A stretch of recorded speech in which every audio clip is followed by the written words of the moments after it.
সবাইকে জানাই শুভ অক্ষয় তৃতীয়া। তাই আজকে আমরা চলে এসেছি শিলিগুড়ি জংশনের কাছে রামঠাকুরের মন্দিরে।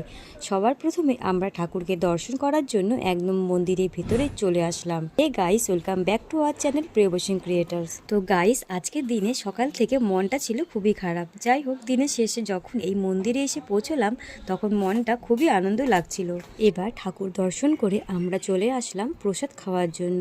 তো দেখতে পাচ্ছ আমরা এখানে বসে আছি। এছাড়াও আরও অনেকেই কিন্তু এখানে বসেছিল প্রসাদের জন্য। আর এখানে খিচুড়ি রান্না হচ্ছিল। তো গাইস, এবার আমরা প্রসাদ খেয়ে একটি ঠাকুরের একটি ফটো কিনে তো আবার মন্দিরে চলে গেলাম।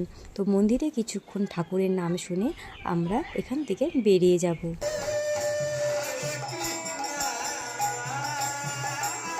যাই হোক, দিনের শেষটা কিন্তু খুবই ভালো কাটলো। তো তোমাদের ভিডিওটা কেমন লাগলো অবশ্যই কিন্তু কমেন্ট বক্সে জানাবে। আর সবাইকে বলে রাখি, জয় রাম।